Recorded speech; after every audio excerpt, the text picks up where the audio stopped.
Hello అండి. నేనైతే ఈరోజు వీడియోలో కొన్ని టాపిక్స్ అయితే డిస్కస్ చేద్దాం అనుకున్నాను. అందులో టాపిక్ నెంబర్ 1 అయితే బర్త్ రైట్ సిటిజన్‌షిప్, దాని తర్వాత నాన్ ఇల్లీగల్ ఇమ్మిగ్రెంట్స్, అలాగే ప్రెజెంట్ ఇప్పుడు స్టూడెంట్స్ ప్రెజెంట్ సిట్యుయేషన్ వీటి గురించి అయితే డిస్కస్ చేస్తున్నాను. ఈ వీడియో మీకు నచ్చితే తప్పకుండా లైక్ చేసి, షేర్ చేసి, సబ్స్క్రైబ్ చేసుకోండి. అదేంటి ఎప్పుడు అయిపోయింది కదా! ఇప్పుడు ఎందుకు చెప్తున్నానంటే నేను వీడియో అయితే రికార్డ్ చేసి, ఎడిట్ చేసి అంతా అప్‌లోడ్ చేసి జస్ట్ వైటీ స్టూడియోలో అప్‌లోడ్ చేస్తాను. డిలీట్ అయిపోయింది. ఎలా అయిందో తెలీదు. ఇదంతా అయితే నేను 1 వీక్ బ్యాక్ ముందరే చేశాను. మళ్ళీ ఇప్పుడు చేస్తున్నాను. ఆ వీడియో డిలీట్ అవ్వడం వల్ల మళ్ళా నేను రికార్డ్ చేసి, మళ్ళీ ఎడిటింగ్ చేసి లేట్‌గా అప్‌లోడ్ చేస్తాను. కింద కామెంట్స్‌లో పెట్టకండి. ఎప్పుడు అయిపోయింది కదా! ఇప్పుడు ఎందుకు చెప్తున్నాను. అట్‌లీస్ట్ దీనివల్ల ఈ వీడియో వల్ల ఒకరికన్నా యూజ్ ఉంటదనుకుంటున్నాను. ఫస్ట్ టాపిక్ నెంబర్ 1 అయితే బర్త్ రైట్ సిటిజన్‌షిప్. మనందరికీ తెలిసిందే కదా! ట్రంప్‌దైతే జనవరి 20వ తేదీన ఇనాగ్రేషన్ అయితే జరిగింది. సో, ఫస్ట్ తొలి సంతకం దీనిపైనే చేశారు. ఈ బర్త్ రైట్ సిటిజన్‌షిప్ గురించి. ఇంక నుంచి ఇక్కడ అమెరికాలో ఎవరు పుట్టినా గూడా అంటే ఫిబ్రవరి 20 నుంచి పుట్టిన వాళ్ళ పిల్లలకి ఇంకా బర్త్ రైట్ సిటిజన్‌షిప్ అయితే కంప్లీట్‌గా తీసేయాలి. అది ఎవరైనా కూడా ఒక ఇండియన్స్ అని ఎవరైనా కూడా తీసేయాలి. ఓన్లీ ఇక్కడ అమెరికన్స్ మాత్రమే అది ఉండాలి. ఇంకెవ్వరికీ ఉండకూడదని. దీనికైతే చాలామందైతే అసలు ఒప్పుకోలేదు. స్టిల్ కోర్ట్‌లో అయితే హియరింగ్స్ రన్ అవుతున్నాయి. కొన్ని రోజులైతే విషయం ఏంటి అని తెలుస్తది. అంటే ట్రంప్ చెప్పింది ఒకవేళ వ్యాలిడ్ పాయింట్ అని ప్రూవ్ అయితే ఇంకా ఫిబ్రవరి 20థ్ పుట్టిన పిల్లలకైతే ఇంకా సిటిజన్‌షిప్ ఎవరికైనా కూడా ఇవ్వరు. ఓన్లీ అమెరికన్స్‌కే. లేకపోతే ట్రంప్ చెప్పింది ప్రూవ్ అవ్వకపోతే ఇంకా ఇక్కడ పుట్టే పిల్లలకి అంటే ఫిబ్రవరి 20 నుంచి పుట్టిన పిల్లలకి కూడా ఎవరికైనా కూడా బర్త్ రైట్ సిటిజన్‌షిప్ అనేదైతే ఉంటుంది. వాళ్ళు కూడా అప్పుడు ఇక్కడ అమెరికన్స్ లాగే ట్రంప్ ఇనాగ్రేషన్ చేసిన రోజైతే 5 మెంబర్స్ ప్రెగ్నెంట్ అంట. వాళ్ళైతే ఈ లాసూట్ అయితే ఫైల్ చేశారు ఈ కేస్ పైన. మేమైతే దీనికి అసలు ఒప్పుకోము ఇలా బర్త్ రైట్ సిటిజన్‌షిప్ గురించి మాకు అని. తర్వాత ఇంకొకటేంటంటే ఇక్కడ అమెరికాలో చాలా స్టేట్స్ ఉంటాయి కదా! ఇక్కడ 22 స్టేట్స్ అయితే అసలు ఒప్పుకోవట్లేదు. ఈ ఈ ట్రంప్ చెప్పిన దానికి ఈ బర్త్ రైట్ సిటిజన్‌షిప్‌కి. కొన్ని రోజులైతే మనకి ఏ విషయం అనేది తొందరలోనే అయితే తెలుస్తది. ఆల్రెడీ వచ్చేసింది కదా! ఇంకా ట్రంప్ చెప్పిన డేటు. కాకపోతే ట్రంప్ ఏం చెప్తున్నా అంటే, నేనైతే ఇప్పుడు ఈ కేసు ఒకవేళ ఇదవ్వకపోయినా కూడా నేనైతే మళ్ళీ కోర్ట్‌కైతే అప్పీల్ వేస్తూనే ఉంటాను. ఇది ట్రంప్ చెప్పింది వచ్చే వరకైతే అని ట్రంప్ ఇదైతే ఆఫ్రికన్ అమెరికన్స్ ఇంతకు ముందు ఉండేవాళ్ళు. వాళ్ళ కోసం పెట్టిన రూల్ ఇది బర్త్ రైట్ సిటిజన్‌షిప్ అనేది. కాకపోతే దాని తర్వాత అందరికీ కూడా వచ్చేసింది. ఇంకా మన ఇండియన్స్ అనే కాదు ఎవరు కూడా ప్రతి ఒక్కరికి కూడా ఇక్కడ పుట్టిన వాళ్ళందరికీ. ఇంకొకటి బాగా వైరల్ అవుతుందంటే అంటే ఈ టాపిక్‌లోనే ఇంకోటేంటంటే మన ఇండియన్స్ వెళ్ళి మాకు సి సెక్షన్ అంటే కొంచెం అటుగా ఇటుగా కొంచెం ముందర వెనకల చేసేయొచ్చు కదా! సి సెక్షన్ అయితే. అందుకని మాకు సి సెక్షన్ చేసేయండి. మా పిల్లలు ఇక్కడ బర్త్ రైట్ సిటిజన్‌షిప్ కావాలి మాకు. ఇక్కడ సిటిజన్స్ అవ్వాలి అమెరికన్స్ లాగే. మాకు సి సెక్షన్ చేసేయండి అని మన ఇండియన్సే వెళ్ళి అడుగుతున్నారంట. అదైతే 100% రాంగు. ఒకవేళ అసలు అడగరు. ఒకవేళ అడిగినా కూడా 100% వాళ్ళు చేయరు. ఇక్కడ కంప్లీట్‌గా ఇక్కడ మెడికల్ సిస్టమ్ అయితే చాలా డిఫరెంట్‌గా ఉంటుంది. పుట్టిన పిల్లలకి మంత్స్ బేబీస్‌గా ఉంటారు కదా! 1 ఇయర్ లోపల వాళ్ళకి కూడా మెడిసిన్ ఇమ్మంటే ఇవ్వరు. వాళ్ళకి కూడా హై ఫీవర్ ఏదైనా ఎమర్జెన్సీకి ఇంకా చాలా రోజుల నుంచి దగ్గు, జలుబు ఇంకా ఎన్నో రోజులు నుంచి తగ్గలేదంటేనే ఇస్తారు. ఇక్కడ ఏంటంటే వీళ్ళ పాలిసీ ఇప్పుడు వస్తుంది కదా! ఎప్పటినుంచో వస్తుంది. నేచురల్‌గా తగ్గాలి వీళ్ళకి. అది ఏదైనా చిన్న పిల్లలకని మనం వెళ్ళినా కూడా పొరపాటునైతే ఇవ్వరు. ఇంకా చాలా రోజుల నుంచి ఉంది మా వల్ల కావట్లేదంటే అప్పుడే ఇస్తారు మెడిసిన్ ఇక్కడ. ఇక్కడైతే అస్సలు అంత తేలికనే మెడిసిన్ అయితే ఇవ్వరు. మనం ఎంత ప్రాధేయపడినా గూడా. నేనైతే ఇక్కడ మా పిల్లల విషయంలో చూసాను కదా! అసలు చిన్న పిల్లలైనా కూడా వాళ్ళు మెడిసిన్ ఇవ్వరు. నేచురల్‌గా తగ్గాలి. నేచురల్‌గా అండర్ 2 ఇయర్స్ లోపల ఉన్న వాళ్ళకైతే అస్సలు ఇవ్వరు. ఎందుకంటే ఇక్కడ మెడిసిన్ అంటే వాళ్ళకెందుకో మాకు తెలీదు.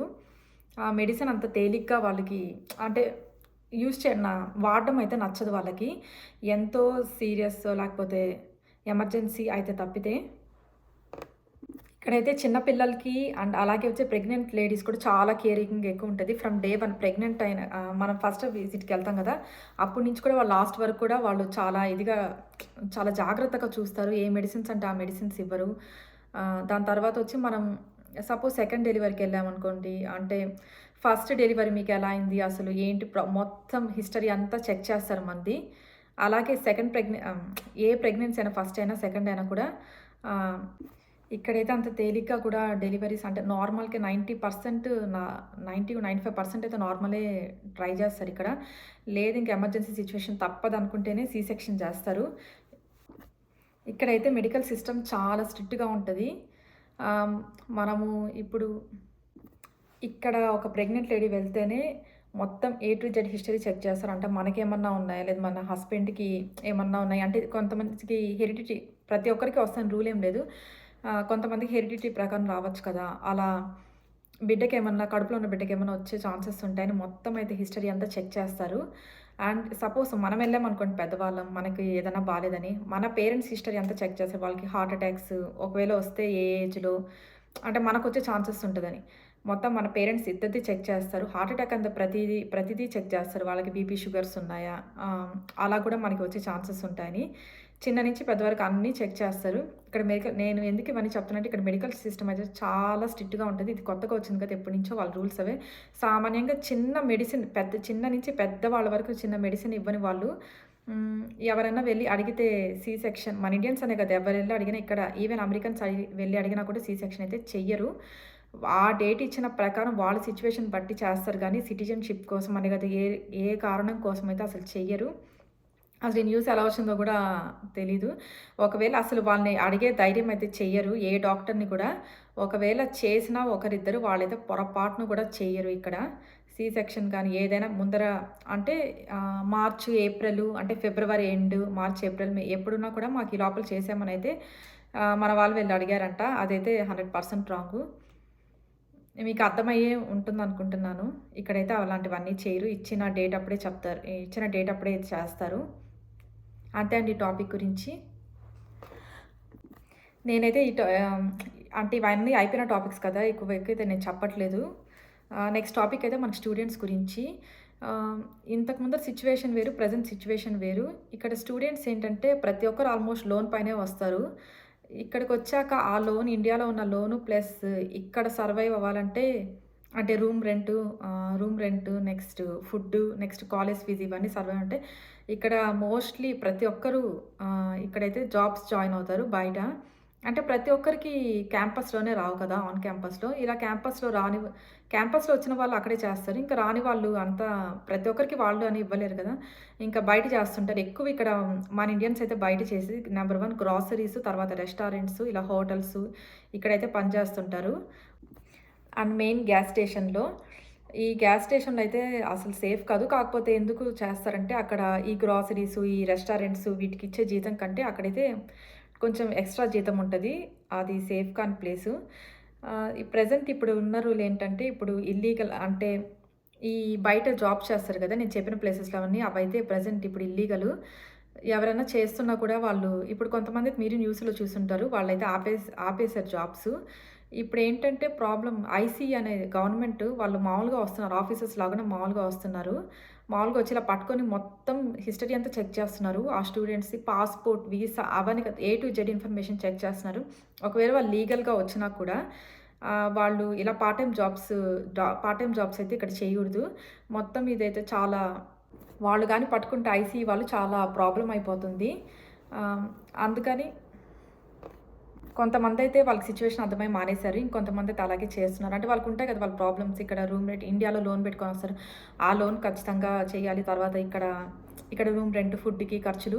ఇంకా స్టిల్ కొంతమందైతే చేస్తున్నారు. కొంతమందైతే ఓనర్స్ ఉంటారు కదా! రెస్టారెంట్, హోటల్స్ వాళ్ళెక్కడ పనిచేస్తారు అక్కడ ఓనర్స్ అయితే పంపించేస్తున్నారంట. ఎందుకంటే వాళ్ళ వల్ల ఆ స్టూడెంట్స్ అక్కడ ఉన్నారని తెలిసి వాళ్ళ షాపులకు కూడా ప్రాబ్లమ్ అవుద్దని వాళ్ళే ఆపిచ్చేస్తున్నారంటే మీరు ఇంక జాబ్ చేయొద్దని.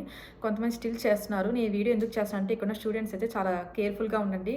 ఒకప్పుడు సిట్యుయేషన్ వేరు, ఇప్పుడైతే సిట్యుయేషన్ వేరు. పట్టుకుంటే ఎందుకంటే మొదటికే మోసం వస్తది. మొత్తం ఇదైపోద్ది. సో, మీరంతట మీరే మానేస్తే కొంచెం బెస్టు. వాళ్ళు పట్టుకోక ముందరే. ఇంకొకటేంటంటే ఇందులో మన వాళ్ళెళ్లి అంటే అందరూ అయితే కాదు. కొంతమంది మాత్రమే. మన వాళ్ళెళ్లి మన వాళ్ళ పైనే చెప్తున్నారంటే ఇలా అంటే ఇవన్నీ ఇల్లీగల్ గదా! నేను చెప్పిన ప్లేసెస్ అన్నీ ఇక్కడ జాబ్ చేయడం. అక్కడ జాబ్ చేసేవాళ్ళు పక్కన వాళ్ళ మీద ఎళ్లి చెప్తున్నారంట. అందులో అమెరికన్స్ కాదు మన ఇండియన్సే వెళ్లి చెప్తున్నారంటే ఇలా జాబ్ చేస్తున్నారు అని. ఇలా ఐసీ వాళ్ళకి నెక్స్ట్ తెలిసిన వాళ్ళకి. అదెందుకు మరి అలా జరుగుతుందో ఏమో! అందుకే ఇదంతా తెలిసి రెస్టారెంట్ అనే హోటల్స్, గ్రాసరీస్ వీళ్ళందరూ అయితే ముందరగానే వాళ్ళంతట వాళ్ళే మానిపిచ్చేస్తున్నారంట. వాళ్ళకి ప్రాబ్లమ్ అవుద్దని. నేను చెప్పేదంటే ఈ వీడియో ద్వారా మీ స్టూడెంట్స్ ఎవరైనా ఇంకా స్టిల్ జాబ్ చేస్తుంటే మీకు తెలిసిన వాళ్ళు ఎవరైనా ఉంటుంటే చాలా జాగ్రత్తగా ఉండండి. పట్టుకుంటే మాత్రం మొదటికే మోసం. మీకు ప్రాబ్లమ్ అయిపోద్ది. కిందైతే కామెంట్స్‌లో పెట్టకండి. ఎప్పుడో వీడియో అయిపోయింది కదా! ఇప్పుడెందుకు చేస్తున్నా అని. ఇది అట్లీస్ట్ ఇక్కడున్న స్టూడెంట్స్‌కి కొంతమందికన్నా యూజ్ అవుద్దనైతే ఈ వీడియో చేస్తున్నాను. నెక్స్ట్ టాపిక్‌లోకి వెళ్ళిపోదాం. నెక్స్ట్ టాపిక్ అయితే అక్రమ వలసదారులు. మన ఇండియన్స్ అని చాలా మందైతే కూడా మెక్సికో నుంచి, అక్కడి నుంచైతే డాంకీ రూట్ అంటే అడ్డదారి నుంచి వస్తుంటారు. వాళ్ళు కన్సల్టెన్సీ నెక్స్ట్ బ్రోకర్స్‌ని పట్టుకొని వాళ్ళు అక్కడి నుంచైతే వస్తారు. అంటే వాళ్ళు కొంచెం డబ్బిచ్చి అలా వస్తారు. కొంతమంది ఏం చేస్తారంటే అక్కడి నుంచి తీసుకొచ్చిన అదైతే అస్సలు సేఫ్ ప్లేస్ కాదు. ఎందుకంటే అదేమి ఫ్లైట్‌లో అలా తీసుకొచ్చేది కాదు. అది చాలా అడవి. అడవంటే మామూలుది గాదు. ఆ చలికి విపరీతమైన చలుంటది. ఆ చలికైతే ఇంకా వైల్డ్ యానిమల్స్ కూడా ఉంటాయి. చాలా పెద్ద పెద్దవి. వాళ్ళు తెలిసే వస్తారు. అలా ఉంటదని. ఆ చలికైతే చాలామంది ప్రతి ఒక్కరు అంత చలికి తట్టుకోలేదుగా చాలామంది అక్కడే ఇదైపోతుంటారు. కొంతమంది మాత్రమే సేఫ్‌గా రాగలుగుతారు. అది చెప్పలేము. కొంతమందైతే ఏం చేస్తారంటే ఇక్కడికి తీసుకొస్తామని చెప్పి అక్కడే వదిలేస్తారు చాలామందిని. వాళ్ళింక తెచ్చిన లోను కట్టుకోవాలి గదా! ఇండియా నుంచి లోన్ పెట్టుకొనొస్తారు గదా! ఆ లోన్ తెచ్చుకొని ఇంక అక్కడే ఏదో ఒక పని చేసి వాళ్ళకలా లోన్ ఇండియాకైతే పంపిస్తుంటారు. అయితే 7,25,000 మందున్నారంట ఇల్లీగల్‌గా వచ్చిన వాళ్ళు. అందులో ట్రంప్ అయితే ప్రమాణ స్వీకారం రోజు 18,000 మందినైతే రౌండప్ చేశాడంట. నెక్స్ట్ వచ్చేసి అందులో ఫస్ట్ అంటే తొలి విడతలాగా 104 మందినైతే పంపించేశారు. ఆ విషయం మీకు తెలుసు. వాళ్ళని ఎలా తీసుకొచ్చారో అంటే వాళ్ళని చేతులకి, కాళ్ళకి బేడీలేసి తీసుకొచ్చారు గదా! వాళ్ళనైతే ఫస్ట్ ఇక్కడ టెక్సాస్‌లో శాన్ అంటోనియో అనే ప్లేస్ ఉంటది. అక్కడ స్టార్ట్ అయ్యి నెక్స్ట్ జర్మన్‌లో ఆగి అమృత్సర్‌లో అయితే ల్యాండ్ అయింది. మామూలుగా అయితే మన ఇండియా క్యాపిటల్ మామూలుగా అయితే ఢిల్లీ కదా మన క్యాపిటల్. కాకపోతే ఎందుకు అమృత్సర్‌లో ల్యాండ్ అయింది అంటే అందులో వచ్చిన వాళ్ళందరూ అయితే ఎక్కువ నార్త్ సైడ్ అంటే పంజాబీ, మహారాష్ట్ర, యూపీ, బీహార్ ఈ 104 మందనేది జస్ట్ శాంపిల్ మాత్రమే. నెక్స్ట్ ఉంది ఇందాక చెప్పాను గదా! వాళ్ళని కూడా అయితే మొత్తం 18,000 మందిని రౌండ్ ఆఫ్ చేశారని. నెక్స్ట్ వాళ్ళు అలా ఒక్కొక్కరుగా ఇంకా స్టార్ట్ చేస్తారు. అంటే ఇల్లీగల్ వాళ్ళని మాత్రమే. అసలు ట్రంప్ ఎందుకు ఈ ఇల్లీగల్ ఇమ్మిగ్రెంట్స్ పైన ఎందుకు పడ్డాడంటే అంటే ట్రంప్‌కి ఏమొస్తదంటే ఇల్లీగల్ ఇమ్మిగ్రెంట్స్ ఉన్నారు కదా! అంటే అడ్డదారిలో వచ్చేవాళ్ళు. వీళ్ళ వల్ల ఏంటంటే చాలా ఇక్కడ అమెరికన్స్‌కి చాలా ప్రాబ్లమ్స్ వస్తున్నాయి. అంటే వాళ్ళ వల్ల జాబ్స్ వీళ్ళకి పోతున్నాయి. ఇక్కడ ఏంటంటే అమెరికన్స్‌కైతే సాలరీ ఎక్కువ ఇవ్వాలి. వేరే కంట్రీస్ నుంచి వాళ్ళు వస్తుంటారు కదా! వాళ్ళకైతే కొంచెం తక్కువగా ఇచ్చి వాళ్ళకే తక్కువ జీతాలని చెప్పి వీళ్ళకి జాబ్స్ తీసేసి అంటే వీళ్ళకి ఇవ్వకుండా ఎక్కువ వాళ్ళకే వేరే కంట్రీస్ వాళ్ళకే ఇస్తున్నారు. అంటే అగ్రికల్చరల్ కానీ నెక్స్ట్ బిల్డింగ్ కన్‌స్ట్రక్షన్స్ ఇవన్నీ కూడా ఏందంటే వాళ్ళు ఎక్కువ జీతాలు ఇచ్చుకోలేక వేరే కంట్రీస్ వాళ్ళనైతే తీసుకుంటున్నారు. అదొక మెయిన్ ప్రాబ్లమ్ అవుతుంది ఇక్కడ. అంతకు మించిన ప్రాబ్లమ్ ఏంటంటే ఇక్కడ డ్రగ్స్ కొంతమంది అందరూ కాదు కొంతమందైతే ఇల్లీగల్‌గా వస్తుంటారు కదా! వాళ్ళైతే డ్రగ్స్ కూడా వాళ్ళు తెచ్చుకోవడం కాక ఇక్కడ వాళ్ళకి కూడా అలవాటు చేస్తున్నారంట. అది కూడా చాలా ప్రాబ్లమ్. అది కూడా ఇక్కడ నచ్చట్లేదని ఇంకా ట్రంప్ ఇల్లీగల్ ఇమ్మిగ్రెంట్స్ అయితే ఇంకా రానివ్వరు. ఇప్పటి నుంచి అయితే మొత్తం స్ట్రిక్ట్ అయిపోయింది. ఇంక నుంచి అయితే ఇల్లీగల్ ఇమ్మిగ్రెంట్స్ ఇక్కడికొచ్చే ఛాన్సే లేదు. ఎందుకంటే రూల్స్ అన్నీ చాలా స్ట్రిక్ట్ అయిపోయాయి. నేనైతే ఈ వీడియో గురించి అయితే ఇంకెక్కువ చెప్పదలుచుకోలేదు. ఎందుకంటే ఇది ఎప్పుడో అయిపోయింది కదా! మళ్ళీ చెప్తున్నాను కింద కామెంట్స్‌లో పెట్టకండి. ఇది ఎప్పుడో అయిపోయిన టాపిక్ అని. నాకు నేనైతే ముందరే చెప్పాను కదా! నాది ఆల్రెడీ నేను యూట్యూబ్‌లో ఎడిటింగ్ చేశాను. వీడియో రికార్డ్ చేసి ఎడిటింగ్ చేశాను. జస్ట్ ఈ టాపిక్స్ అన్నీ మీద కలిపి ఒక వీడియో చేశాను. మొత్తం అయితే డిలీట్ అయిపోయింది. అందుకే మళ్ళీ అయితే చేస్తున్నాను. Thanks for watching. వీడియో నచ్చితే తప్పకుండా లైక్ చేసి, షేర్ చేసి, సబ్స్క్రైబ్ చేసుకోండి.